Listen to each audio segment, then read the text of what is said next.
an Unspoiled Network podcast.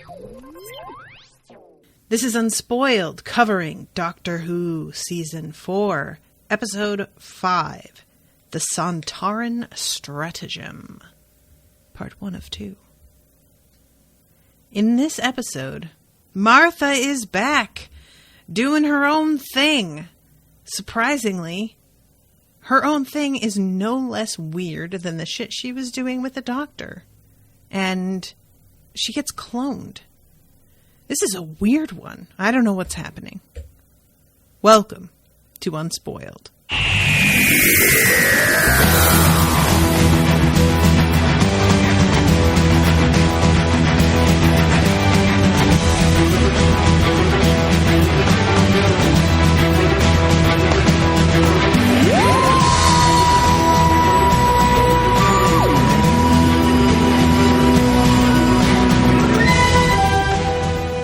Welcome to the show, everybody. I am Natasha.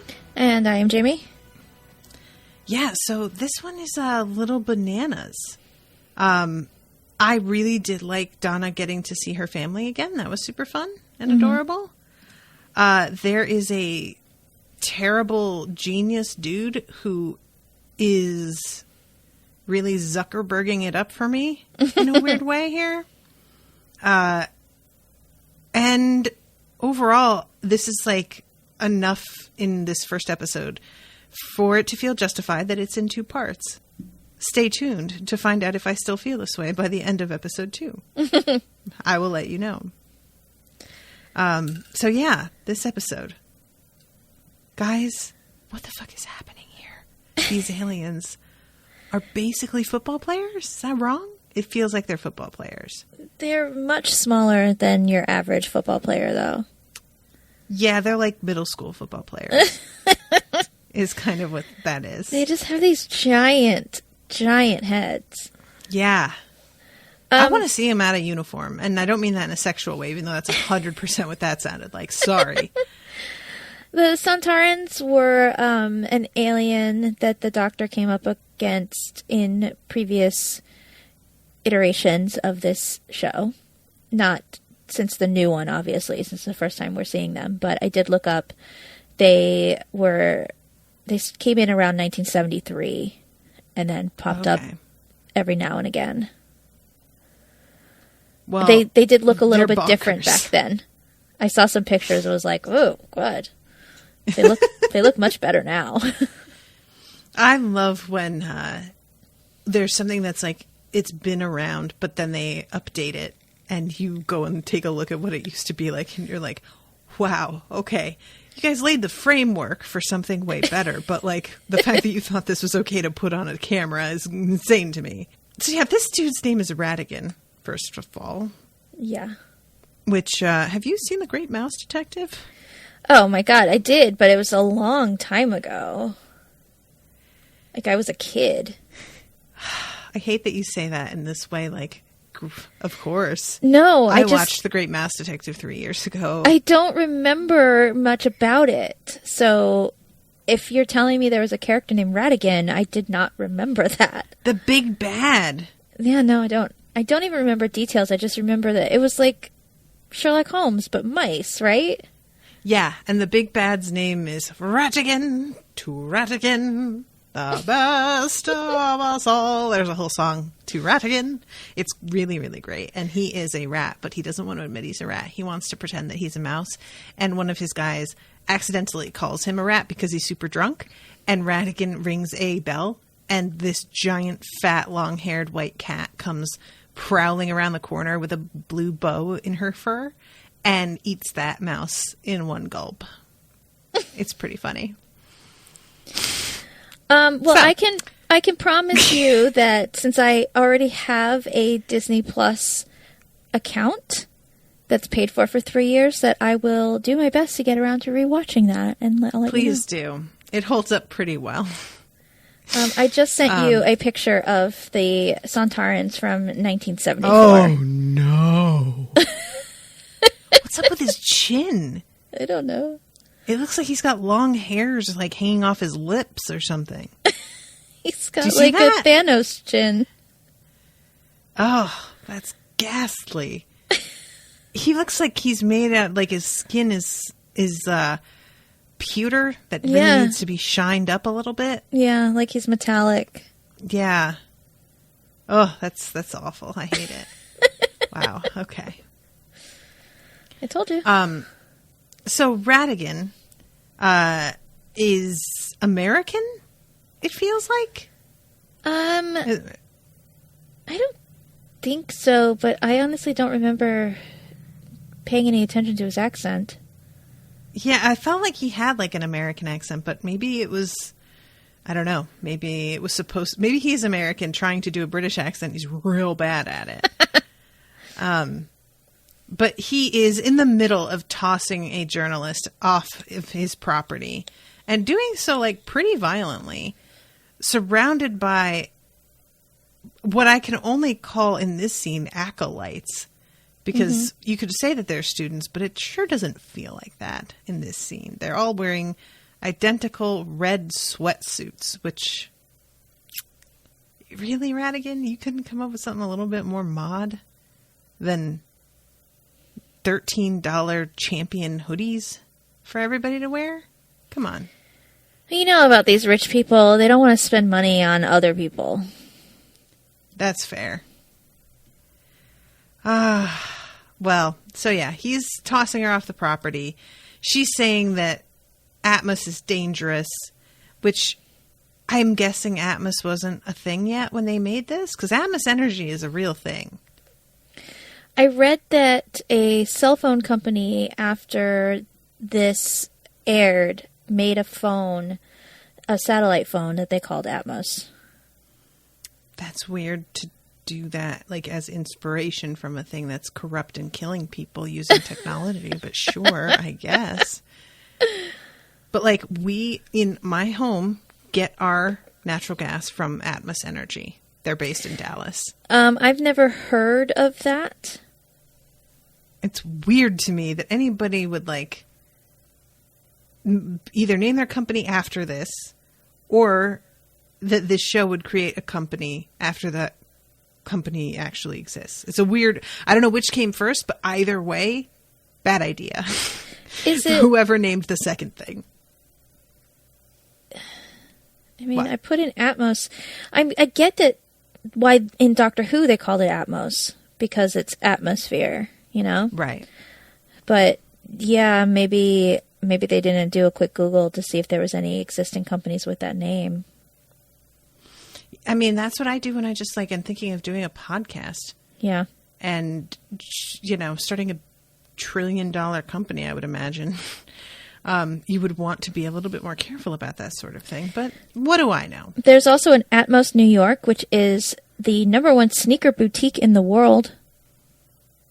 Sneaker boutique? Mm-hmm. All right. Globally recognized for our projects with Nike. Okay. Sure. Why not?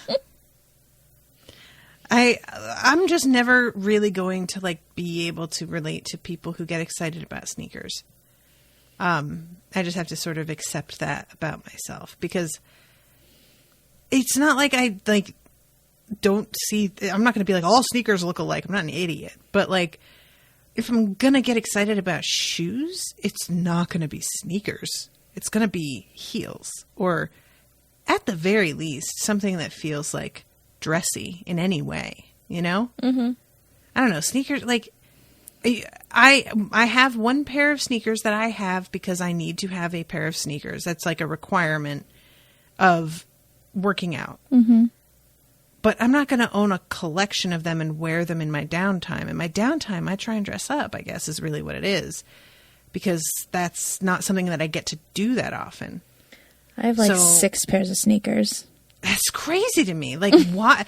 Are they all, like, running shoes? Or, like, no. What are they like? I have 3 different kinds of Converse.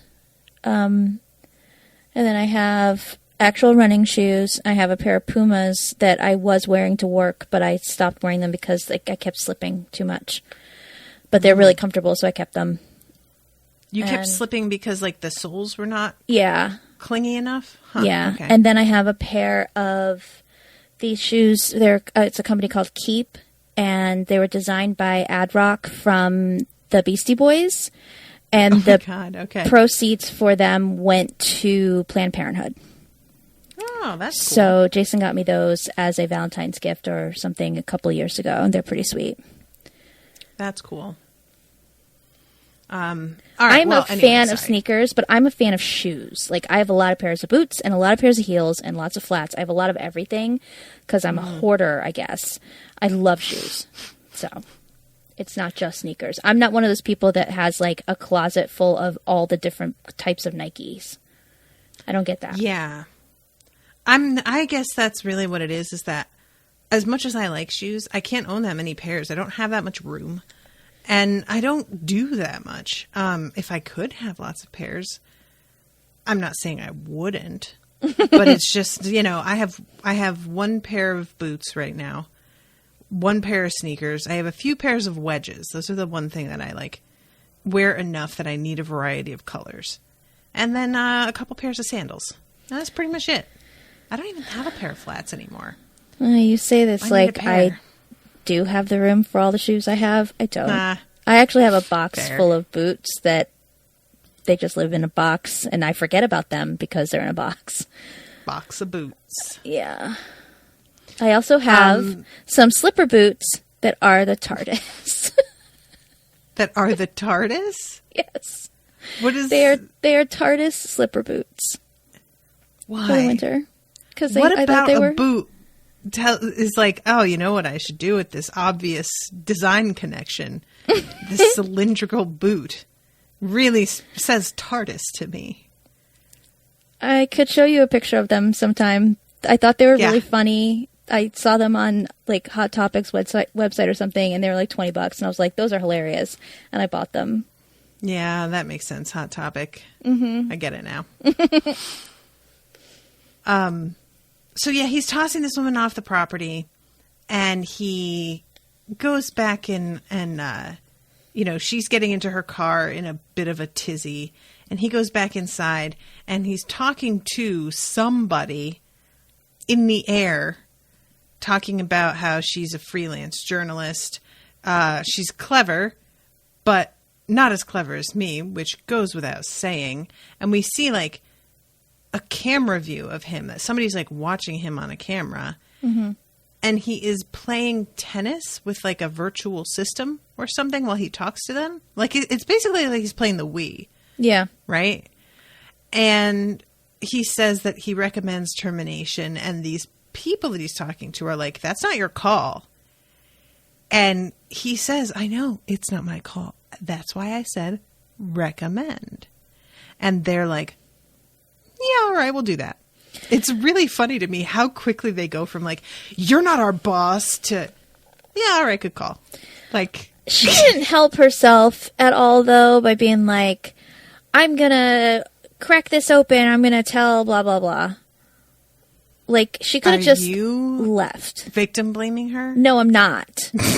But I felt like she didn't have to play all of her cards to this dude. She could have just left. And then maybe he wouldn't have been like, she might need to die. Yeah, that's fair. Yeah, you don't need to be like out here, as you said, playing all of your cards right away. Just keep your mouth shut for a second. Especially like if you suspect that they're dangerous and that it's being hidden, what do you think their compunction will be about shutting your ass up about it? It makes me think of, and this is the second time this season where there's a reporter who's like, I'm on to you, and I'm going to tell everyone, and here's all of my plans, so that the bad guy can be like, oh, really? Well, let me tie you up and maybe throw you out a window or something. The way that you said that. Oh, really? Let me tie you up and maybe throw you out a window or something. I love that. Like, that delivery. Don't tell the bad guy your plans. It's the bad guy's job to monologue their plans. You know what? You have a good point. Can't be mad. You're right. The whole joke is that a bad guy is so arrogant that they just like blurt all their shit out. And that's what it is. So what's a good guy doing with this? Yeah. What does it say about the writers of this show that 2 times now they've had journalists and both times they're like, these people are stupid and arrogant? Yeah, that's true. Well, fake news, liberal media, Blech. mainstream, lamestream, whatever they say. Right. You know the drill. It's Alternate fine. facts. Alternafacts. Is there a website called Alternafacts? That's got to exist, right? Oh, probably. You are listening to Stream of Consciousness Hour with Natasha Winters. So, okay. We then see her get into her car, and she has Atmos built into her car, which she was just saying this is dangerous, but she has this as part of her vehicle.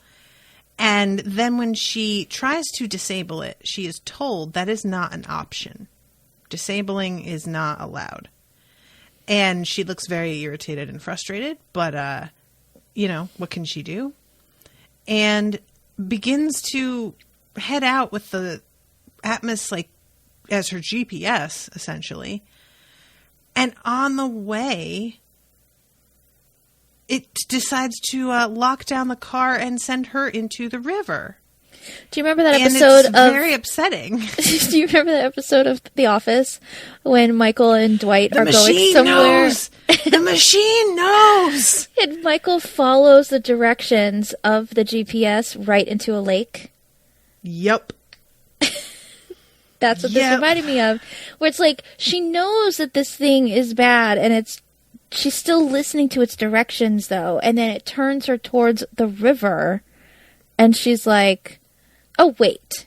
But, where'd you think you were turning? You know the river's to your left. Or you're right, whatever. Yeah, and I guess, even if she knows, apparently there's nothing she can do about that, right? It's allegedly... Well, I think the system does down. take over her car eventually, but it seemed like it was after she made that initial turn that it, at first it said, I think, was that with her or was that with the doctor, where at first it said turn right and then it said turn left? Or maybe the other way around. And then, she didn't make the first turn, so she made the second turn, and that's when it took her to the river. I might be thinking later with the doctor, because the doctor does ignore it. Let's see. Because, he says, take your advice. She will be terminated. Don't put me through to answer phone. This is a message for Colonel Mace from Joe Nakashima. You should have got my email. I've been investigating a number of deaths related to Atmos systems. Satnav, go straight on. Now, I can't prove anything, but there's a link. I needed to check out all the people who died in Atmos cars yesterday. And then check out the time. And it says turn right. And she turns right, apparently following this, and stops and is like, what? And it says, this is your final destination. And she says, I said, take me to unit, and presses the thing. And then it says, go straight on. And she's like, lol, no, I don't think so. And then tries to put the car in park, and it locks the doors and will not go into park. And keeps saying, this is your final destination, and finally just keeps rolling forward.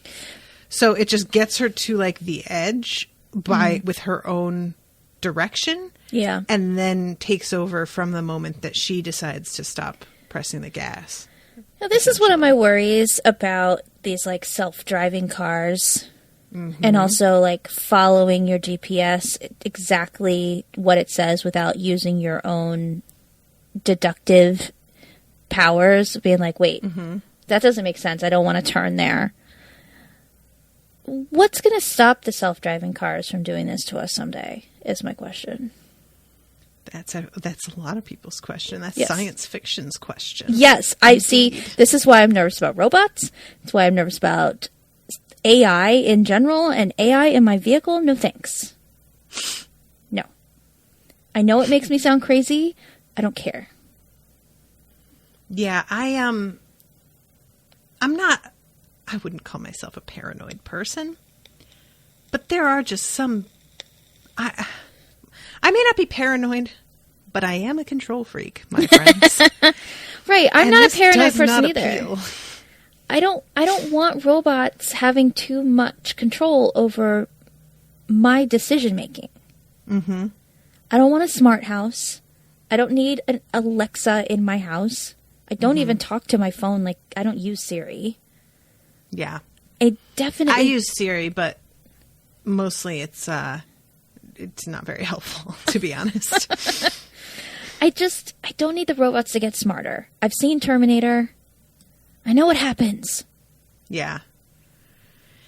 Yeah, it's, I don't know. This whole idea of just sit back and let them do it is one of those things that, like, I can't help but laugh. Not even human beings are really to be relied upon. Like, if you were going to tell an Uber driver, take me to such and such place, you got to keep an eye out a little bit, because you'll wind up going in some weird direction, or they'll misunderstand exactly, like, the location that you wanted, or take you to a weird entrance or whatever. Mm-hmm. And that's a human being who one would think would have the context clues and everything to know.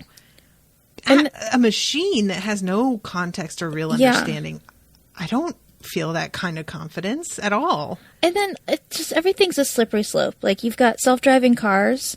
Well, then what's next? Are we going to have self-driving airplanes? Because there's no fucking way I'm getting on an airplane that doesn't have a pilot actually piloting it.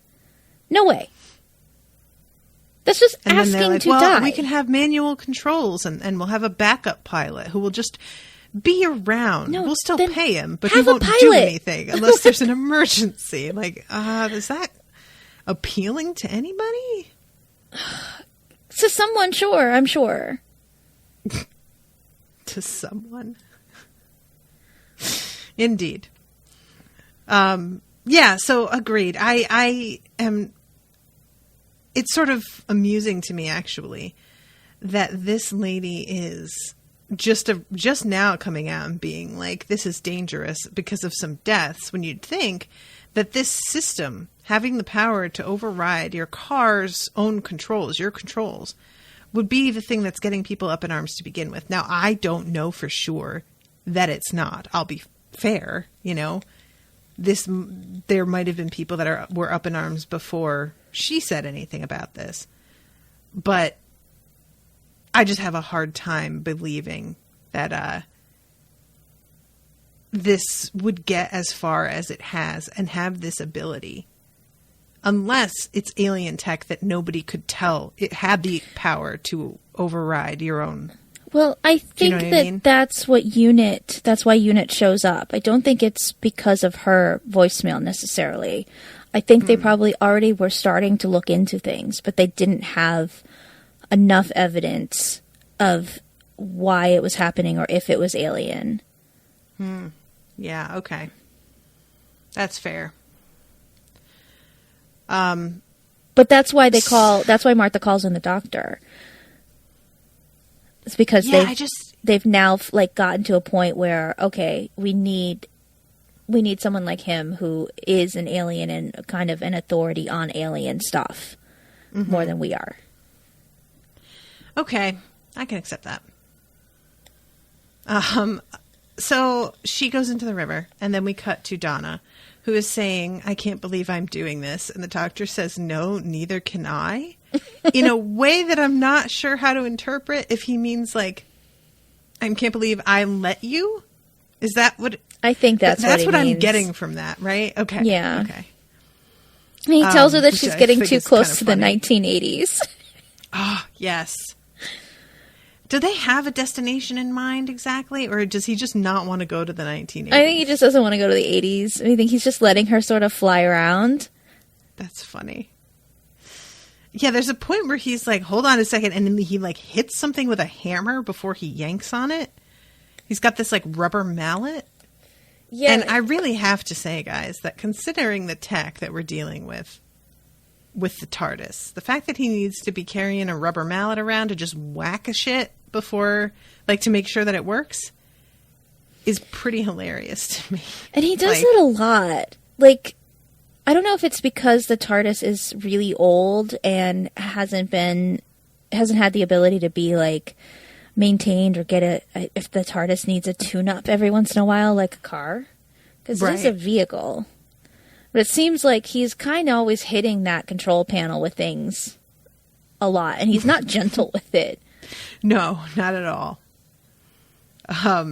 Yeah, I don't know what, like, it just reminds me of trying to get a snack out of a vending machine. You know? Is that what we're dealing with here? And his mobile phone starts to ring, and Donna's like, what the fuck? How's that working? And he picks it up, and it is Martha. And yeah, and he's she like, says, it's I'm not bringing mine. you back to Earth. Oh, right. It's not mine. Because he gave Rose a phone that could call her mother from any point in space and time. Mm-hmm. And he also gave one to Martha, but he obviously hasn't given one to Donna yet. So when the phone rings, Donna's like, what the hell is that? You have a phone? And it hasn't occurred to him to be like, oh, would you like to call your family? Nope. I guess, like, how many days... It's hard to tell in this show. Yeah. But, like, how much time they spend just basically being tourists in between all of the crises that they wind up dealing with. Right. They don't really give an indication. And even with Martha coming back, there is a question of, like, well, how long has it been since the doctor left Martha to the point where she calls him? Because it doesn't necessarily have to be chronologically in his adventures. You know what I mean? Right. But she calls him to a certain point, and it's been long enough that she's gotten her doctorate, she's joined UNIT, she's engaged to Tom, which means she managed to meet Tom, who she kind of met in an alternate version of her own life. Yeah, so weird. So, like, all of this stuff has happened. It has to have been a significant amount of time, but we don't actually know how much time. Yeah. Well, in any case, you would think that he would think of her getting in contact with her family, especially seeing as, like, her family, at least her uncle. Grandfather. She seems to have a pretty good relationship with. So I would think that she'd have mentioned him here and there in conversation, you know? But yeah, but maybe she hasn't. Maybe not. They have been busy. I have been friends with people, and you would have expected some things to come up in conversation that didn't for whatever reason. So that can happen. I've been with Jason for almost 10 years, and still he'll say something where I'm like, what? Like, how did I not know this about you? And he's like, I don't know. It just never came up. And we were dating for years before he said something about his frat, and I was like, I'm sorry, you're what now? Oh my God. How did that one not come up? Right? But That's crazy. he was in a fraternity when he was in college. But it was like the losers fraternity. Like, it was like a chapter that didn't exist at his school, and they wanted, like, the house on campus, and there's benefits to being in a fraternity, but they didn't want to, like, do the full Greek system that was already there. So they kind of, like, petitioned to get this chapter of this particular fraternity started at their school. And it was just like a bunch of, he was like a skater dude, and they were all like art students and shit. Like, there was no hazing, no like pledging or anything involved. But still, like, when he said his frat, I was like, we have been dating for a while. So he was a skater boy, but they did not say, see you later, boy. You're fired. I just had to. I had to. How could you say skater boy in front of me and not think that's what's going to happen? Because I don't think about Avril Lavigne. She's the worst. Listen, you really only have yourself to blame. Okay. So when they meet again, Martha, as much as she tries to be a good sport about it, does seem a little bit bitter at the fact that he already has Donna with him. Yeah. Is that just me? She can't help herself. I think, like, old habits die hard. You know? She gets over it really quickly. Yeah, it's very clear from Donna's attitude that Donna is not romantically interested in him. She also makes it clear the way that Donna's talking to her that, like, she is aware of the fact that Martha was into him at one point. And I was like, Donna, yeah, ooh, pull back on that tone. But it's too late. Martha's like, wow, you told her everything. She immediately says, oh, I've heard so much about you, which should make Martha feel much better that, like, he's been talking about her. She did make a difference to him. Yeah, true. Especially since she got all prickly every time he brought up Rose. Yeah. Yeah, and that... oh, look, Donna can handle him talking about a previous companion and not totally get angry every time. Martha, listen, girl. Right. Just be cool. Donna immediately notices her ring, too. Mm-hmm. And she's marrying that guy, Tom, who is in pediatrics and is in Africa right now. And she makes a joke about still choosing a doctor who disappears to different, distant places. Mm-hmm. And Donna asks, is he skinny? And she says, no, he's sort of strong. And she says it in this way that I was like, I love that look on her face so much. You can almost hear her like trying to not suck air between her teeth before she... strong. And Donna's like, because he's really skinny. Yep. Oh, bless you, Donna. She's the great smoother over. Mm-hmm. And yet, also the great ruffler. She Yep. just knows when to do it. I love it. And I love that they are like commiserating like this in front of the doctor who was worried about there being a fight. Yeah. And surprise, they don't need you. Really, they'd have a great time if they were at a pub and just ran into one another, I bet. Yep. But then they get distracted by Operation Blue Sky, which is unfortunately framed in this scene as a raid searching for illegal aliens. Actual aliens, though. Yeah, it's just that phrasing. Yeah. That I immediately was like, whoa, okay. I think that was intentional to make you think that this was going in a particular way, and then you learn. They're looking for actual alien creatures, technology. They think something's up at this factory. Yeah, and spoiler alert, there is. Yeah. But it's not at all what they thought. They thought that this was like... It's kind of funny to me, actually, because she says they're searching for illegal aliens, but then they get really focused on the actual tech. Mm-hmm. And there are plenty of aliens out there who can shapeshift and look like people.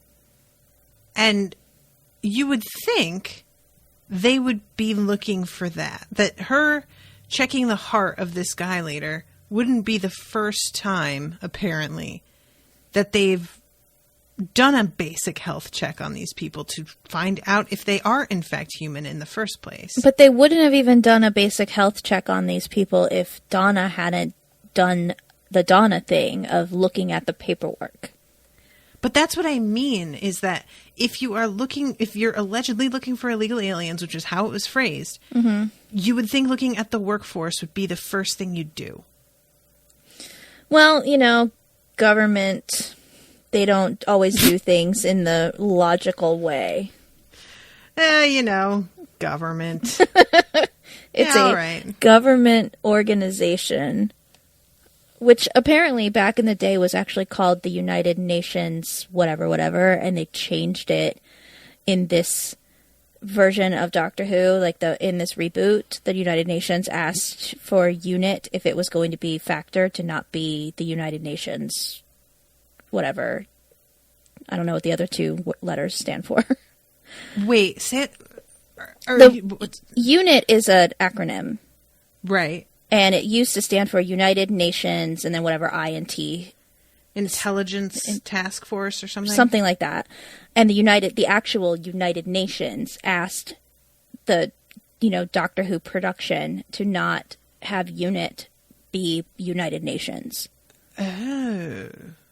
But then they do say in here that the United Nations funded them, so they still should get it in that's there. What I was going to say. She says it in the dialogue, which really did take me out of it for a second, because I was like, the idea of the UN funding something like this is so hilarious. Like, they just don't ever do anything. I think they did that for, the old Doctor Who viewers who knew that UNIT was, supposed to be part of the UN. To say, it's now this, but we got funding from the United Nations. And there's also something about the home world security, not homeland. security. Oh, I didn't even catch that. Okay. Yeah. That's fun. So they're watching as this raid happens, and Donna looks a little bit shook by this and asks the doctor if he turned her into a soldier. And the doctor doesn't really answer her. He seems not disturbed, but surprised at the very least. Yeah. And as these guys are running in, the camera pulls back to that view that we saw earlier of Ratigan on camera, and somebody is describing these men as toy soldiers, that they have exposed skin and are weak and yada, yada, yada. And proposes eventually that he is going to go out into the field. Meanwhile, on the back of this really badass looking tractor trailer truck that's sleek black, this is the cleanest tractor trailer truck I've ever seen, first of all. But have you ever seen a black tractor trailer truck? This caught my attention because you would think that there would be a lot of black out there. And I realized once I saw this that I've never seen black ever. It's always white. Yeah. It's probably white because you need to be able to see it at night. They do a lot of driving at night. Interesting. I could see that. I was thinking it was going to be white for like just energy conservation since so many of those trucks are refrigerated. But that could be too. Seeing at night makes more sense, or at least as much sense.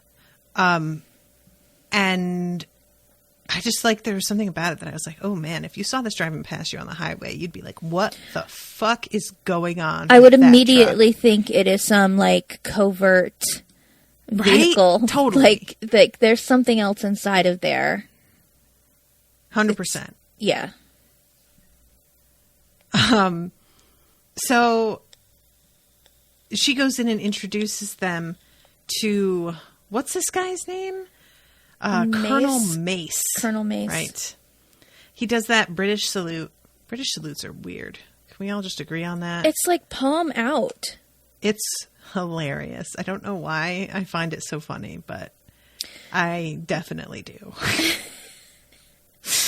I'm sorry, but it is so funny to me. And he is like very sort of aggressive with the doctor. Aggressive isn't even the right. Presumptuous, I guess, is really, because he's like, well, you're still on staff, really. Like, sort of asserting that we can kind of tell you what to do because you're still part of our staff. And it sort of like calms down and goes away, but like the way that he opened with that, I was just kind of like, what is he going to try and act like? Is he going to try and act like the doctor owes them or something? But yeah, he calls the doctor sir, and the doctor's like, no, you don't get to say that. And just call me doctor. And then they get shuffled off to the actual event of taking a look at all of this equipment that is suspicious. And when Martha mentions that they brought in an expert, the doctor's like, oh yeah, who?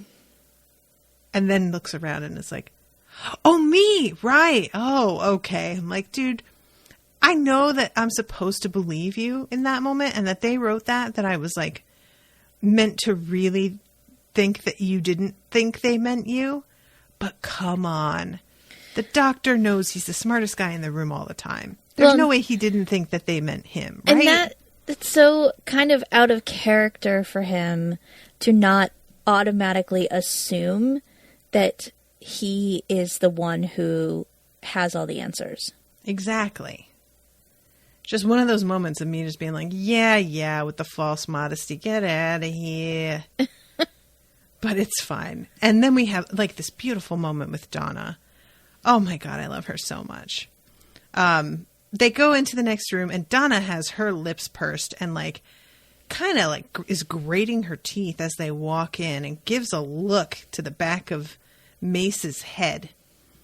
And he says something about the raid, and she says, oh, arresting ordinary factory workers in the streets in broad daylight? It's just more like Guantanamo Bay out there. Donna, by the way, Donna Noble, since you didn't ask, and I'll have a salute. Can we just please get this woman a fucking crown and just be done with it? I just need her to just run things, please. Thanks. Thanks for coming. I just love it so much. And the look that he gives her.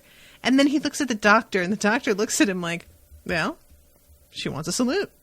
Go ahead. What are you looking at me for? And he just does it. Yep. Oh, bless. So good. So they tell the doctor and Donna about how 52 people died yesterday in identical circumstances in different time zones. And all of those time zones add up to them being simultaneous deaths. Yeah, they all died at the exact same time in the exact same way. Poisoned, which I didn't expect at all. I thought that they were, because it says they died in their cars. Yeah. So I'm assuming they all were cars that just drove into the river. But no, there is, we find out later, like a friggin' gas, what's the word I want? Well, it's fitting that it's called Atmos. Yeah, like a gas canister, or like, I don't know, like a gas leak in the car. I don't know what you call it.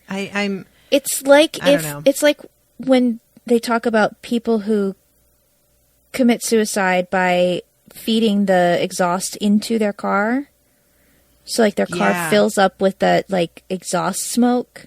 Mm-hmm, mm-hmm. That's what it like feels like. Like all of a sudden the car just sealed itself and then filled it with gas. And then whatever this toxin was, by the time they were autopsied, it had left their bodies. Right. Yeah, it's like kind of bananas that they chose such an obviously foul play method to kill everybody. You'd think that they'd have found a way to make it look like it was something else. Because whether or not the gas itself has dissipated, she says that they figure it out via the autopsies. So it's still not exactly above suspicion, you know? But I guess they just figure, so what if you figure out that it's foul play? You're not going to be able to stop us anyway, so it doesn't matter. Well, I think that there's like certain signs when you've been poisoned. And that's how they figured out that they were poisoned. But when they tried to figure out what the poison was, they couldn't find evidence of it. Okay, that makes sense. But all the cars were equipped with this Atmos. And so UNIT is suspecting that the technology is alien in origin since they can't find any evidence of the toxin. Right. All right, that makes sense. So, let's see. We cut then... I'm trying to find the spot where I want to go here. To these gentlemen who are with the, what are we calling this? Are we just going to say the military? It's UNIT. With UNIT, okay. And they are trying to get into this room that is sort of off limits. And it's just the two of them by themselves. And there are a couple of dudes who are like blocking their way in. And they get a communication from this outside entity that we still have not met, telling them to go ahead and step aside and let these guys through. And these dudes don't really seem to be aware of how bizarrely these dudes are acting, these guards. Yeah, they're not very... What's the word I'm looking for? Observant? Yeah. Yeah, they just kind of are like... They assume that these dudes suddenly stepping aside is them like thinking better of starting a fight right here. Yeah. But they don't have any expression on their face, guys. Like, do you not see how strange this is? Especially when this isn't a couple of like regular guards that are just coming in to get into a place and they don't know what the potential is for this to be aliens. Like they're in here looking for aliens. That's the job. Mm-hmm. And yet they still are not spotting this behavior that should be like kind of apparent. And they get into this like facility that has what looks like a huge coffin with tons of pipes and hoses and things going in and out of it. And they manage to open it. And at first it just looks like there's goo bubbling. And then this thing, this Voldemort-esque sort of being sits up. And it is the worst. Oh, it's got this mouth with like strands of flesh still closed across it. Like it's, Yeah. Oh, I hate it so much. And a weird umbilical cord into the back of its head. Blah. Blah. Whoever does like creature design for this show loves umbilical cord imagery. Because it comes up over and over and over again. Makes me deeply uncomfortable. I do not like it. That might be why. Because I think it probably makes a lot of people kind of uncomfortable. So they're just purposely going with a thing that they know is unnerving? Yeah. Rude. That's what I have to say about that. I don't think there's anybody no in the need for world it. that is like, I'm a big fan of umbilical cord imagery. Like, it's not like it's gross necessarily. It's something that all mammals have some version of, but it's weird. It's weird. Umbilical cords are a necessary evil, is what we're saying. Yeah. They're strange. It's just so, like, the back of their head, it just reminds me of the Matrix and that, like, plug that's, like, hooked into him, that he, like, there's a lot of plugs, I guess. They're covered in sockets and that, aren't they? So gross. Covered in sockets. They're sockets. They're, like, with the things that, like, fasten into them. You remember? And when he like decides that he wants to take the red pill and come out of it, it takes like a week for them to remove all of the ports from his body and like get him to look like a normal person again. And they just keep the one socket at the back of his neck for him to like plug into the Matrix with. I need to Come on, rewatch this Jamie. movie. It's been a really long time since I saw The Matrix. The Matrix was playing. There's a theater near us that just got built that plays classic movies Wednesdays God. and Sundays. Is that considered a classic? It is now considered a classic. And yes, Jesus. that was a thing they played. And we went and saw it. So that's why that's a thing. But anyway, so this is just super gross and horrible. I don't like it at all. And the dude screaming and losing his shit has the correct reaction. And the other dude is trying to be like, I think it's harmless. And that it's some sort of like embryo. His neck, it looks like an umbilical cord. And this thing that's like making commentary from outside says something about that dude being really smart, right? It's a weird scene of them being like, well, we know you're our enemy, but also good on you, buddy. It's a weird dude. Also, this dude looks super familiar, and I can't figure out what I've seen him in, but he's kind of doing it for me. He's cute. Which one? The one who says it's a embryo, the white dude. He's got that British type face that I like. Yeah. That long nose. I don't know why I like that. Clive Standen. Oh my God, it's Rollo from Vikings. Is it really? What? I knew his face was nice.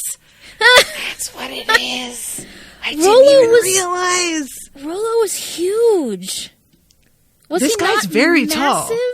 But like, wasn't He's he way like, taller than the dude with him. Yeah, but I haven't watched Vikings in a while, and I think I only finished the first 2 seasons, but I just remember Rollo being like gigantic, like super broad and like bulky.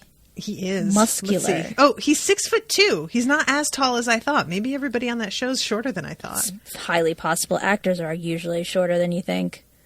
6'2" isn't short or anything. No, It's just not that at he comes all. across as like 6'5" or something. Do you know that David Tennant is 6'1"? Yeah.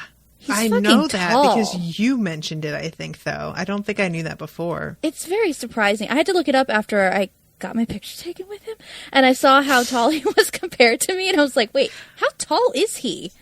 I think I've assumed that he's tall because of how thin he just looks like a real gangly dude. So I just Yeah. threw tallness into that equation. But I never, like, Jensen Ackles from Supernatural is 6'1" or 6'2", and next to Jared Padalecki, he looks like he's 5'8" because Jared Padalecki is 6'7" or something. But I still, like, if you see Jensen Ackles next to people that aren't giants themselves, he looks so tall. Maybe it's because he's broader. Padalecki is 6'4". 4? Yep. He's not. According to the Googles. He's a giant person. He's taller. 6'4", 220 pounds. I don't know what 220 pounds is Jensen like. Ackles is 6'1". Look, I think I don't know what to tell you. Jared Padalecki is taller than that because he towers over Jensen Ackles. 3 inches ain't nothing, though. I mean, I don't know. Maybe they put him in shoes to make him look taller. Maybe that's what they did with Rolo. They could have been like, well, you're pretty tall, but we need you to look like a fucking beast. He so really here are some boots did on with that show 3-inch soles. look like a beast. Yeah, he does, though. Guys, I'm rewatching Vikings right now because of playing Skyrim with Owen. And the later seasons have been not great, but the first seasons of that show are fucking wonderful, and everybody should watch it. It's so good. Yeah, I really liked the first 2 seasons. I don't know how I dropped off, but And if you are at all into the aesthetic of those kinds of dudes who are ripped and bloody and picking fights and generally like kind of fearless in a way that's borderline stupid, there are many, many hot men on also that show known for you. as Natasha's aesthetic. Hey! Yeah, it's weird that I always choose dudes who are very funny and cautious and good-natured, but that a guy headbutting another dude and then screaming into the camera makes me go, Because what we like in fantasy isn't what we want in reality. It's true. Yeah, I mean, that's true. If I were in a bar and a guy headbutted another guy and then screamed, I'd probably be like, we need to go. Yeah, if I was This is dating not a good somebody that situation. got into a fist fight, I would be extremely upset about it. But when I watch Chris Evans punch someone on screen, I'm like, hell yeah. You hit him. The way you just said that. You hit him. I like Oh, it. my But I don't like it goodness. in real life. Hit him again. Shut up. Can we move on? Anyway, so yeah, this dude's fine as hell, and I stand by it. But it doesn't matter because there is a dude who is very small who comes into the picture, and apparently height isn't everything because this is a very, very adorable little man with his helmet still on, at least. Because he's not only short, but the helmet is oversized, so he looks like a baby. Like the way that little human beings and little animals, their heads are always larger than the rest of their body. Like that's part of what signifies that a thing is an infant or helpless, is that its head is too big. That's science. Yes, and their eyes are too big. Yes. And that's what this thing looks like. And it also has the effect, the design of this helmet, of looking like the I've had enough emoji with the straight across line for a mouth and the like flat topped eyes. Do you know what I'm talking about? I do. This is the emoji, or like the expression of just like looking into the camera like Jim Halper and going, really? And that's the permanent look that these helmets have, which I find hilarious. I can't believe I didn't recognize that he was Rolo. Ugh, Well, I'm looking at pictures of Rolo right now, and there's reasons. He looks completely different It's true. in Vikings. But I have examined this man's face. Like, Yeah. You've examined his face with a giant beard. Oh, he's super hot, though. Good God. He's stupid hot. It's really annoying. And the thing is, like, when you first watch Vikings, like, for me at least, Rollo's a douchebag. Like, spoilers. And I really was mad because he's the hottest one by far. And I was like, why does the hot one have to be such a douche? But then slowly, his brother, who is the main character, grows on you, and you start to realize, like, oh, wait, no, he's hotter than Rollo. Wait, is he? And so it's a fun little game for 4 straight seasons to just be like, who's hotter? Ooh, I don't know. Let's see who this episode I think is the hot one. It's nice to have that problem, because usually on shows, there's the one really hot guy, and then there are, like, side characters who are like, no, I can see it, but it's never really a contest, you know? Yeah. And that's a show that there's several contests. There's a lot of really good-looking dudes on that show.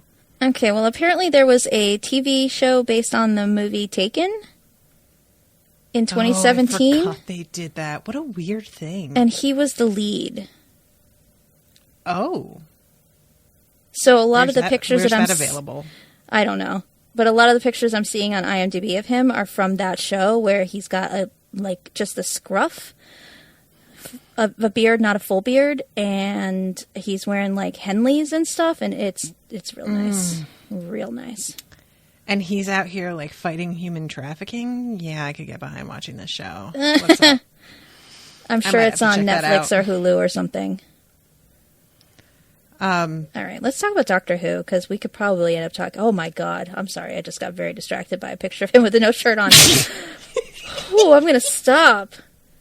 I'm saying, like, that what you were going through right now is what watching Vikings is like, is that it has an excellent storyline and killer acting, pun intended, and then they'll just throw a dude out there with no shirt on, covered in blood, and you're like, oh, fuck, I gotta remember what's happening. What is happening? Did a ton of research after watching the first season to find out how much of the show was based on, like, actual people and actual events.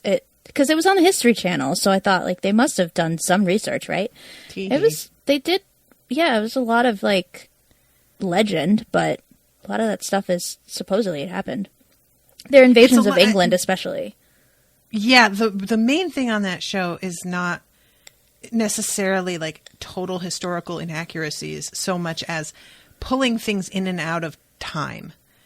So there's a whole storyline that happens that is not actually, it did not happen during the era that the show is placed in. It did happen, but it happened like 150 or 200 years later. But it really doesn't matter to me because the plot is so interesting. Whether or not it's true, it's fun. It's one of the few things that I'm like, yeah, whatever, do what you want. I started doing braids on the side of my head like Lagertha because her hair's so fucking amazing. Yeah. Yeah, I started for a while. I did my hair like that every day. My friend Sydney got a poster of Lagertha and put it up in the gym area of her home as workout inspo to be a badass. Which is really not bad inspiration. The only thing about that show that irritates me is that, like, everybody ages but her. They put all kinds of makeup to seem like decades have passed. But not her. God, she looks like she did in episode 1, and I'm just like, guys. But yeah, she is so beautiful that part of me can't even be mad because I'm like, I like to look at her as much as anybody. So okay. And certain characters, even with the like makeup on to make them look bedraggled and old, they still look great. And I'm kind of mad that they could, if it were to be that they aged as badly in real life as they do in the show because of war and sun and famine and whatever, they would have gotten off pretty lucky. Yeah, no, anyway, the real ones are probably disgusting. So sorry. Looking. This is not the Viking show. It really should be, though. I need to cover that. But I wanted you to, but I'd already watched it, so I never suggested, like, I'll co-host it with you. Yeah, the later seasons are no good, is the thing, and I know that. But the first seasons are so great that I'm like, kind of like, maybe it's fine. Maybe I want to do it anyway. But if that were to happen, it won't be for quite a while. So, okay. They shut down Rollo here. A proper soldier gives no warning. I order you. Fire. I order you. And this poor kid tries to pull a trigger. And this guy is like, Yeah, so we fucked up your guns, and also none of your radio signals have got out either. So you can't really do anything. After this, dude just, like, makes a bunch of short jokes. And he's got this weird taser-like sort of wand. Mm-hmm. And it's not just, like... It doesn't just zap them. He cannot feel his legs after. Like, the rest of him is functioning. He's talking and his upper body is moving. But his legs aren't doing anything. So whatever it does is very localized and very specific. And this alien dude, Commander Score, like the delightful toffee chocolate bar. That is a good chocolate bar. Oh, they're so good, right? He says, I apologize for disabling you. Death has more honor, but you are needed for the stratagem. Which, that's pretty foreboding shit to hear. Be like, yeah, I would kill you because I know that's more honorable, but we need you alive. So guess what? You spoke of promotion. Now you will serve a greater cause. Who are you? Indeed. Know your enemy. I am General Stahl of the 10th Fleet, known as Stahl the Undefeated. And he pulls off his helmet and he looks bonkers. And both of these guys start screaming and trying to crawl away. And I'm like, y'all, these aliens don't even look that bad. If this guy flips you out so much, you in the wrong profession. You'd really be freaked out by an ood. Honestly, that's all I could think, really, was like, if they do they look crazier than the ood? Because how does that even work? Well, these people have never seen an ood. No, but like, you would think that they would have gotten some sort of warning about what these things could look like. Not necessarily that anybody's going to know specifically what an alien in this situation is going to look like, but at least we've come across a few different kinds on planet Earth by this point, right? Well, yeah, and since UNIT is something that goes back all the way, into the 60s, 70s, or whatever, like, you would think they'd have files with, if nothing else, drawings. Mm-hmm. Yeah. Yeah, so I don't know. I would have thought that they would have been a little bit more prepped for this potential.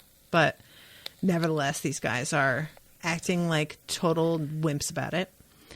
And we go back to the doctor, who's still examining all of the hardware. And is this where he finds out? Oh, yeah.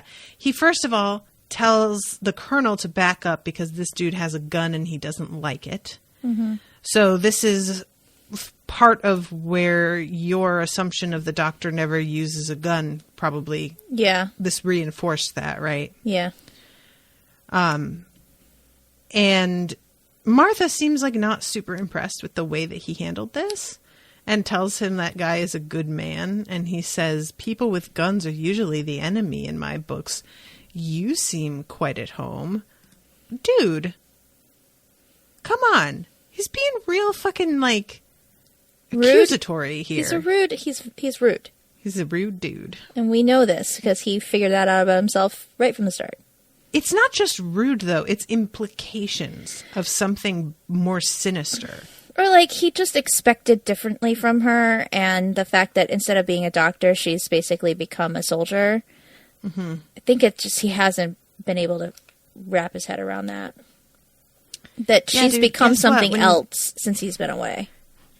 Yeah, I mean, she's been riding with you and seeing these, like, horrific things that you have stepped in to help with, and you thought that you would fly away and she'd just forget about it all and just keep on doing, like, ordinary human things after what she saw and experienced and helped prevent. And he shouldn't expect that, considering Sarah Jane said that to him when he, was reacquainted with her back in season 2.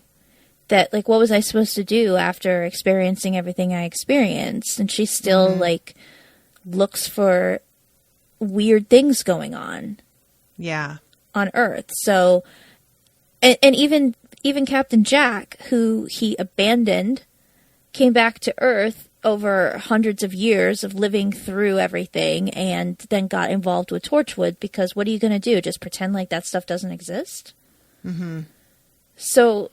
like, the only way to not continue to work with the idea of alien anything would be to not know about it. Yeah. To have forgotten. And, I mean, Martha, while she had a year erased from her life, didn't actually forget what happened in that year. She's one of the few people who didn't. Yeah, and I mean, it's not like he makes any effort to, like, wipe the memories of the people that he works with. Right, well, because that would be mean. I mean, what kind of situation would you have to be in for him to do that? Or ask for that to be done to you. Right. That's the thing that I could see somebody wanting, though, eventually. You know, like, especially, you know, not that Martha is this type, but I could see that if somebody were really in love with him and leaving this life and him behind to go back to their own shit, they knew it was going to be, like, really, really difficult to move on. What, like eternal sunshine themselves? Yeah, you know, kind of. People are, memories are hard. Mm. Yeah. So, you heard it here first, folks. Incisive insight here for all of you. In case you didn't know, sometimes memories are hard. They are difficult. Anyway, okay. So, I'm losing track here. Oh, yeah, this is when Donna comes in and is like, hey, none of the staff have ever taken a sick day. Nothing has ever stopped them from working. They are clearly something not right. You should have been looking at this. And it turns out that indeed they are something not right. And Martha figures this out in the course of a routine examination from a dude from Poland who just keeps saying, I am here to work 24 hours. I am here to do the job. And meanwhile, this like hilarious looking football dude, middle schooler, football coach, captain, whatever, is out here talking about the battle and the glory of war and yada, yada, yada. And we find out later from the doctor that the truth is that the back of their heads are just super vulnerable. And when they talk about like facing your enemies, it's really just like, we literally can't not face them. Mm-hmm. Because we will be killed if we turn our backs to them. Everything has a weak spot. Honestly, why they don't just put the armor over their weak spot. Why is this not automatically the thing? It's like if you put a baby into battle, but you didn't put a helmet on them when they still have that soft spot on their head. I don't understand this at all. I'll just be straight up with you guys. The first dialogue, almost the first dialogue that we get, is them being like, look at these children's toy soldiers with exposed skin. Yeah. Y'all don't get to say that if you're out here just as exposed and doing some, no. What are you talking about? This is the boat. Guys. This doesn't make sense. Am I wrong? Come on. It's fine. So, Donna tells him that she's going home. And he takes this very, very, very, very seriously. And it is really funny. I loved it so much. He tells her, where does he say he's going off to somewhere? But yeah, she's just like, I can't come with you. I have to go home. And like, I'm not going to lie. For a second, I was like, what? Are they just going left on this show? And I had no idea. And she's leaving and I'm going to be super mad. But, no, I fell for the thing too. So I'm not that mad at him. I like that she lets him go on and on and on until he figures out, because she's got no expression at all, that, oh, you just are going to go see your family. Mm-hmm. Oh, okay. Yeah, the way she says, I've got to. it's like, I kind of can't help but think that she's like leading him into it a little bit. Like, she has to know, right? Oh, I'm sure. I think she's just messing with him a little bit. I had so many places I wanted to take you. And it's a bit soon. The 15th broken moon of the Medusa Cascade, the lightning skies of Cotter Something's World, diamond coral reefs of something, something, something. And then he like swallows hard and says, "Thank you. Thank you, Donna Noble. It's been brilliant. You saved my life in so many ways. And she's like, got this vaguely amused look on her face. And that's when he starts to be like, "You're just popping home for a visit. That's what you mean." And she's like, "Yeah, you Dumbo, you great big outer space dunce." Oh, I love her so much. I need her to be my friend. And yeah, in the end, he like gives her a lift home, which makes it all the better to me, the anticlimactic nature of that scene. But when she gets home, her grandpa is like, "Holy shit, there you are." And she goes in and talks to him about everything that she's seen and tells him that the doctor is just dazzling and amazing and never tell him I said that, which is 100% the right thing to say. And then she's like, "I kind of feel like I need to tell Mom. It just seems rude for the two of us to know about something this huge." And then she doesn't. I don't know. Because her mom comes in and immediately starts nagging her. And her grandpa's like, "You don't want to tell her." It's really funny. She's in the middle of being like, "We should really tell her." And her mom comes in. "Who are you talking about? Where have you been? We need to cut some coupons. We need to buy some groceries. This shit doesn't do it." Like, and I know that I've been making macrobiotic meals for you, but you've just been going and buying pork pies. I found the wrappers in your car, so don't try and lie to me about it. It's just like a stream of just like, and it's sort of unfortunate because the other scene, at least that we saw with Donna and her mother, it's very clear that her mother is like terrible about criticism and just going on like this. But in this scene, she really does just seem like somebody who's just trying to run a household and nobody else is really helping her out. So to a point, I'm just kind of like, no, this isn't that bad. And also as somebody who was making healthy meals for her then husband and found a bunch of Taco Bell wrappers in the car and then questioned him and found out he had dumped the food I made out on the side of the road. I can't say that I'm that mad at her for that either. Was that the reason you decided to get divorced? It wasn't. You would think. Yeah, he tried to lie. I was like, "So how was it?" And he was like, "It was good." And I found the receipt. That was what it was. So it was dated. And I was like, "Oh, was it? Was it really good?" And he just looked so ashamed of himself and was like, "I just didn't really like it. I don't know." And I was like, "You could have just said, you don't have to lie about it."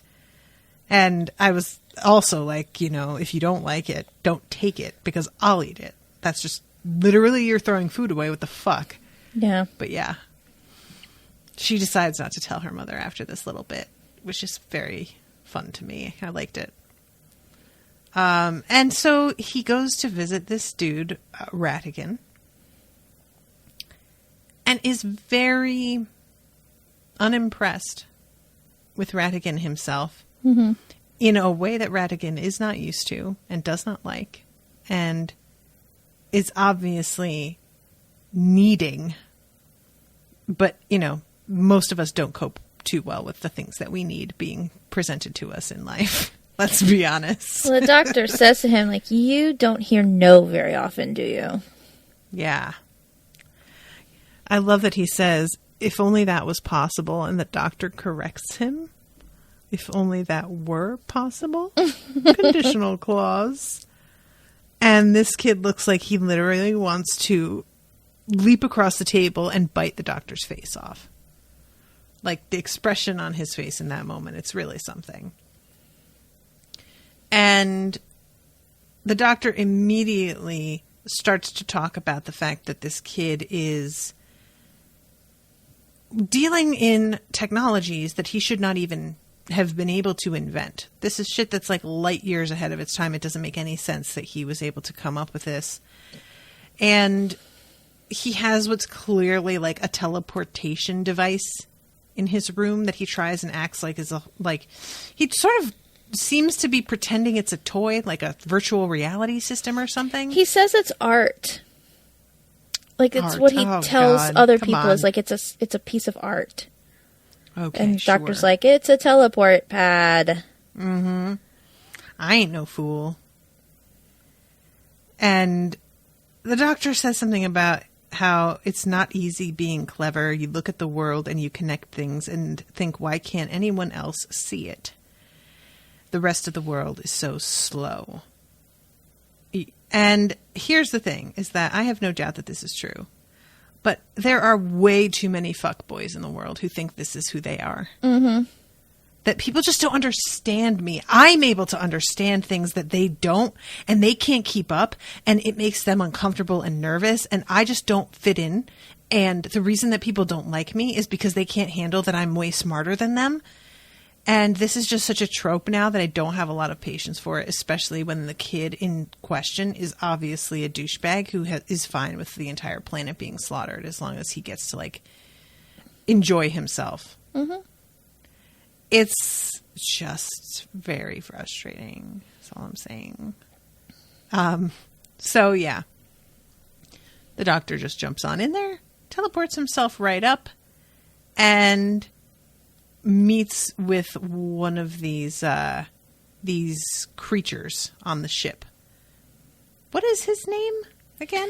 The one... Score? There's Stall, and then Score is the second one that we meet. Okay. Yeah. A potato. That's fair. He does look like a potato. He looks like a combo of like a potato and a very smooth ball sack.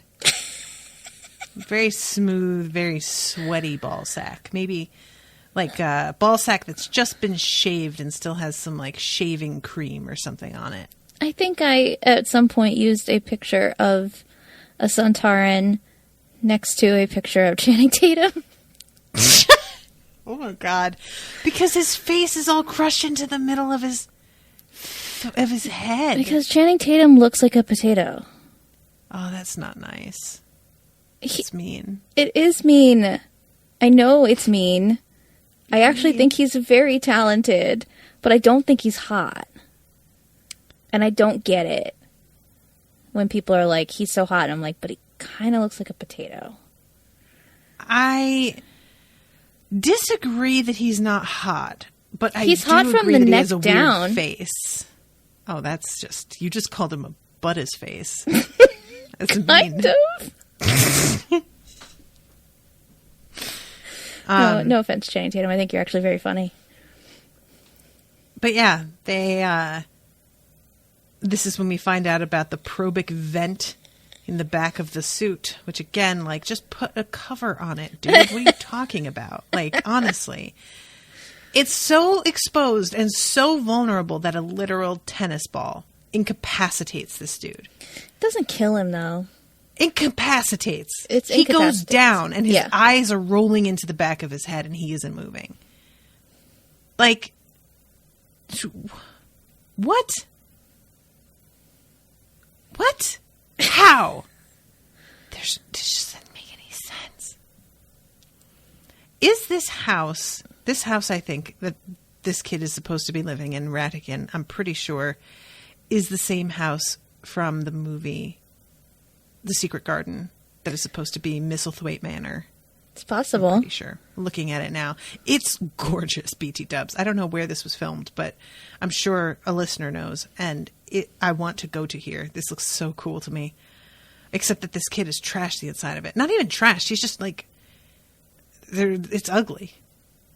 You know? Every room that they go to, there's one room that's like this weird pool with like chairs sitting next to it, but it's like the kind of pool that it looks like there's no like filtration system because it's ancient. And like the number of drunk assholes peeing in that pool, you don't want to get in there. There's no fucking like chlorine system. Ugh, no. But anyway, so he winds up being taken up with the Sontarans to complete their mission, and what's her face has been captured. Martha. I keep wanting to say Donna. Thank you, Martha. And they wind up cloning her, but they have to keep her alive in order to source her memories so that they can use those memories to aid in battle, which is a very clever device to keep her alive when they really shouldn't need her anymore. But it's fine. I don't mind. It's just it's a decent explanation of why. Because there's a lot of things where they're just like, we'll keep you around so that we can taunt him with you later. And it's like, yeah, all right, I guess. And this fucking kid, Ratigan, is like watching as they decide to attack human beings and is like genuinely like pumped about it. Yep. And it's so gross and I hate him so much. Like, there's a point where it's no longer I'm smarter than everybody. It's you have no empathy and you are a psychopath. Yep. Right? Like, that's not... Yeah. I mean, we're basically living in a country run by this guy. This guy is not at... He's way too smart. I mean... Well, yeah, that there's no aside, comparison. But the complete disregard for your own planet, for your own people, the joy and glee in the destruction of everything you've ever known because you've got some kind of power. I compare the guy that we're run by now, whose name I don't like to even say, to Joffrey, but if he grew up. There's shades of him, too. Yeah. So anyway, with that cheerful notion, the doctor runs into Donna's grandpa and remembers who he is. He's better than me, since I did not know who this guy was. And also, Donna's mom knows who the doctor is because of the wedding, which I didn't remember that had happened, that she had like seen him. But yeah, it's a pretty amusing scene of her whole family like knowing him already. Mm-hmm. I really like this part of the show, people's family getting involved. It's just always an interesting little like side journey. Mm-hmm. And Martha, tell Colonel Mace it's the Sontarans. They're in the file. Code red Sontarans. But if they're inside the factory, tell him not to go in shooting because unit will get massacred. And she's like, yep, gotcha. And she then hangs up. And when Mace asks if there's anything to report, she's like, nope, lol, and walks on. So yeah, sucks to be you, Doc. Sorry about that. And the car that they were going to use, like, he's taking out the, like, gas thing, and this is when they discover that this is deadly and probably what is going to be used to incapacitate humankind. And as soon as he has this figured out, they start to go off in all of these different, what do you call them? Cars? Parking lots, like, all over the place. Because there's a big scene of a parking lot with, like, 30 cars and all of this smoke coming out from underneath their hoods. And her grandpa is stuck inside one of the cars as it's going off. And it's unclear to me because so much of the smoke is outside the car, whether or not it's intended to affect everybody. Like it's not supposed to matter, right? Whether you're in or out of the car, it's still supposed to like fuck you up, right? I don't know. I think it's intended to, like, fuck up whoever's in the cars, but because I think once it's out, it can dissipate too much to really make as much of an impact. Okay. And yeah, the doctor is using his sonic screwdriver to open the door and really, like, obviously thinks that this thing going off and the door getting stuck and all of this is a result of him, like, fucking with things. Mm-hmm. And it's not until he looks around that he realizes that clearly something has happened and the entire world is going off at the same time. this leads to what might be the saddest, most pathetic scene of anything ever, which is Ratigan inserting himself into this pump yourself up ceremony that these Sontarans are engaged in right now as they are chanting, what is it? Sontaran, ha! Something like that. It's their war chant. Ratigan, baby, you're not part of this. Yeah. This is not for you, okay? This is like somebody doing a haka at a wedding and some random white guy just jumps up and starts to do it. Like, no, you just seem so silly. Oh, sweetie, no, don't. You're dumb. And like he throws himself into it with full like vigor and enthusiasm. And I'm sure he thinks that makes up for the fact that he isn't part of this, but it doesn't. It's just embarrassing. And I can't help but wonder what all of the rest of them think. Are they proud? Do they believe that like he really should be part of this because he's their eyes on the ground? Mm-hmm. I can't help but think they're using him and then going to dispose of him just like everybody else. Well, that's what I would think. Right? It's always amazing to me how people like this assume they're going to be like the one spared. Mm-hmm. Just like the guy in the alternate universe who created all the Cybermen and then expected that he wouldn't have to be one. Exactly. Oh, so silly. What do the Sontarans even want? We don't know that yet. Okay. I'm just making sure that I didn't like miss that completely. And yeah, Grandpa winds up collapsing against the inside of the car. And that is the end of the episode. And I really did not care for the fact that it ended there. I don't like that at all. I am sure that her grandpa will be fine. How sure? I prefer not to say, but somewhat sure. However, this ending of like him passing out is still agitating to me. And I don't like it, you know? Because he's so sweet. We don't want anything to happen to Wilf. He's a good little guy. And he's got a good brain and a good heart and a cute little old man face. And I like him and I don't want anything to happen to him. So that would be cool if we could just not do this part. Just skip it. If that's okay. This is one of the rare like two-parters that I never thought like, oh, I should probably say we should watch both. Yeah. No, there's a lot happening here. I would not... this would wind up being an even longer episode. And I mean, how long have we been recording so far? We're at an hour and 27 minutes, and we spent most of it talking about Vikings. So, really...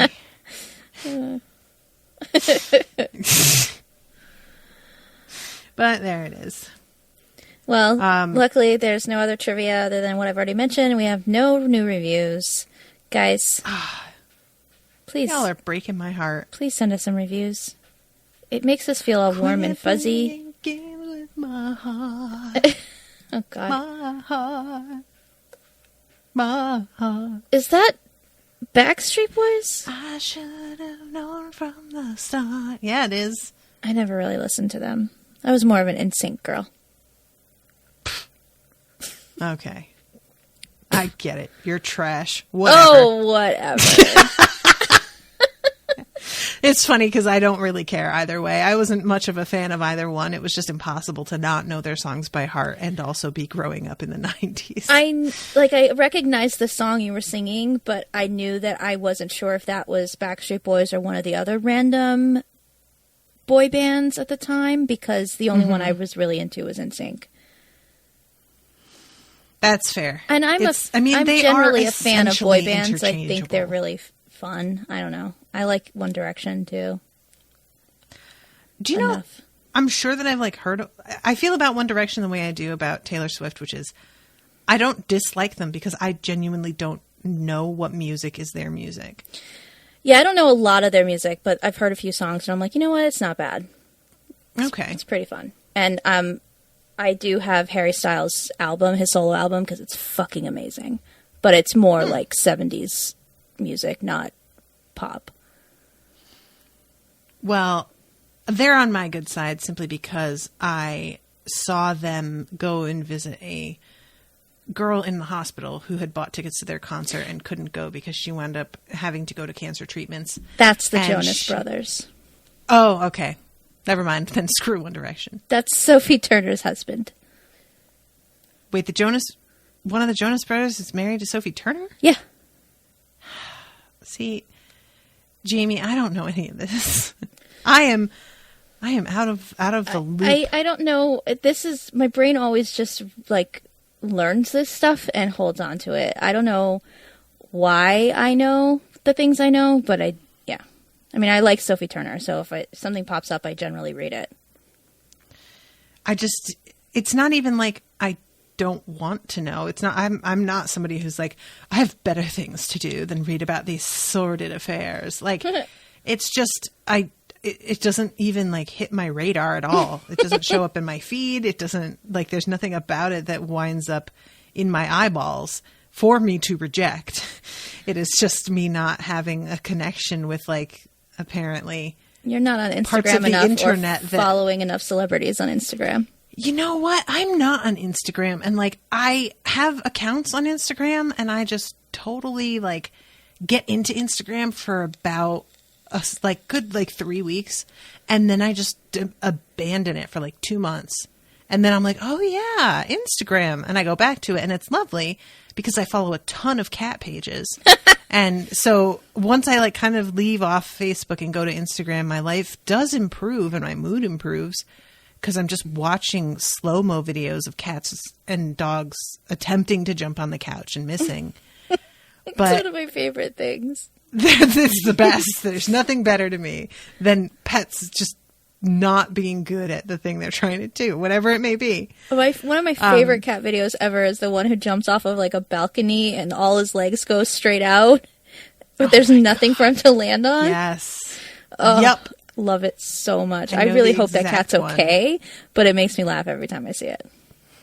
I saw one the other day that was a tiny little Pomeranian, I think, like a baby, and somebody's like holding something above its head for it to jump up to. And it jumps maybe a half inch. That's as much height as it can get. And then just falls like onto its chest and sort of scrambles back to its feet and is like, oh, I'm fine.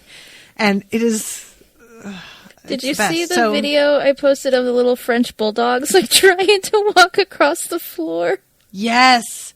Although I have heard that that's like a medical defect. Oh, no. But I'm not sure that's right. Because I wanted apparently, it to be a slippery floor and they just couldn't get their feet up.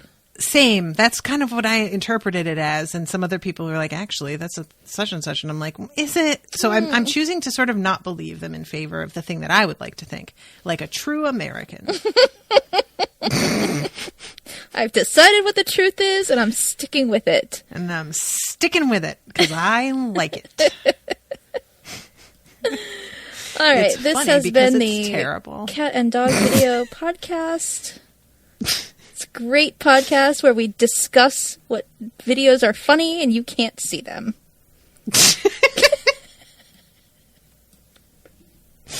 When you say it like that, it sounds terrible. All right, well, guys, thank you all so much for listening to the show. We love you. Great. We really do. And when I checked, there weren't new patrons for this week, but no new patrons, no new reviews. I just feel like nobody likes this or is listening anymore. I guess I'll just quit. Also, this month's postcard is a silhouette of Martha, and it says next to it, Martha deserved better. And I just received them in the mail and will be filling them out over the weekend, and they look really good, actually. Oh, good. So all of you September patrons are going to, or September $10 and up patrons are going to be getting those the first week of October, likely. I was flattered that somebody suggested that it be the picture of me and David Tennant, but I nipped that one in the bud. Yeah. That's not going to happen. I like somebody suggested something with a photo of me as well for that, and I agree with you. Like, I'm fine with doing videos that people come and find and whatnot, but my face just being out there on postcards out in the world, yeah, I don't like that. I was like, thank you, but no, I don't need my face flying around. Thanks. I'm always surprised when there are people who want to have make a Christmas card with their family on it. You know what I mean? Like, it's not like I think that that's a stupid idea or anything like that. It's just, it's such a personal thing to have your face out there. If it's a card, it's less terrible because it's inside an envelope and that's fine. But there are plenty of people who do Christmas postcards because they're cheaper to print. And I just find that to be so, it's exposing you in a way that I'm just like, ah. My aunt makes them, but they're always of the dogs. Her dogs. Oh, that's fine. She used to try to take pictures of them in she tried one year to have them be reindeer attached to a little Santa sled. It was a disaster, but the pictures were really funny, and so she still ended up putting some of them on the postcard because it was hilarious. They were not fans. I love that. Oh my God, I love that so much. That's some Grinch shit, and I am here for it. Oh, I wish that had worked. You got to send me a screenshot or a picture or something of that. Try to that find sounds one. super funny to me. They're little Italian greyhounds, and they were not fans at all of the reindeer horns or being attached to a sled. Oh, I love that. I'm just so many possibilities. One of the many reasons that having pets is the best. I don't have the balls to dress my cats up, though. Well, Ripley would probably let you. She would just lay there. The thing is about Ripley is that she would let me, but she would have that look on her face that she always has. And I would just add the context to it. It would be the same look that she always has, but I would be looking at her thinking, oh my God, she looks so afraid and puzzled. She looks like that all the time. Spoiler alert. Constant expression of, what? What? I'm laughing because you're not wrong. That picture of this... her sitting with Owen, and I was like, she doesn't know how she even got there. It's real, guys. It's funny, but it's all, like I said, also heartbreaking. You just always say that she's a dum dum, and I think you're being mean, but she really does have She's so stupid. I love her. I do love her, but she's really, really not a smart animal. I'm sorry. I really love it when people are like, my pet's so stupid.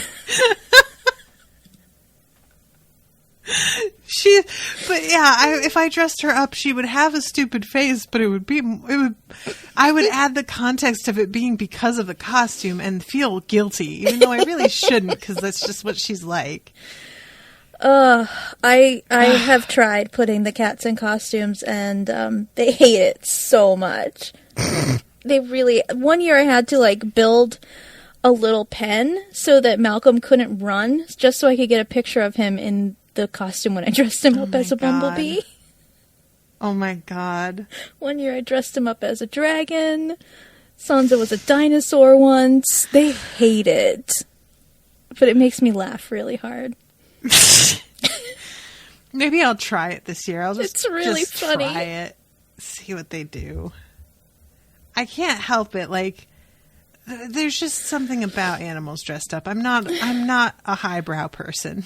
No, it's hilarious to put animals in costumes. I had a pit bull, and he didn't like to get wet. And so in order to take him out when it was raining, I had to buy him a little dog raincoat. And it was the funniest thing ever. I have so many pictures of him in his silly little raincoat. This is a big part of why I would like to have a dog at some point, even though Owen is not a huge fan of the idea, is mainly because not only can you dress up your pet, but then you can take your pet out for other people to see your pet dressed up. And that's the thing, is that I don't want to just share it on social media. I want this animal to go out into the world and for everybody to appreciate what they are wearing and be eager to pet them and take pictures with them, and for them to also share those pictures on social media, and for my animal to be a little darling for just, a couple of hours. And dogs are less upset about being put in clothes for some reason. I can understand that. Cats really hate it, but the dogs, you can kind of get away with it. My aunt would put her dogs in little doggy pajamas, and they were just like, okay. Like goats. Yep. Baby goats in pajamas is the best. Mostly because Italian Greyhounds have very little fur, and they live in Rhode Island, so it gets really cold in the winter, so she always puts them in little jammies, and it's so cute. That's adorable. Yeah, I've seen people doing it with cats that are hairless cats, and I guess they're okay with it. You have to. Yeah, because they need it they will, like, freeze. But that's also why I want a hairless cat, because I want to be able to put a cat in a sweater. Also, I think they're really, really ugly cute, and I want one. They're terrifying to me. I love them. It's little like aliens. Like that was living under a rock, and you turn the rock over by accident. That was my house. All right. Okay. Guys, thanks for listening. Sorry for being the way that we are, and we will see you next week for the new episode. I'm not motherfuckers.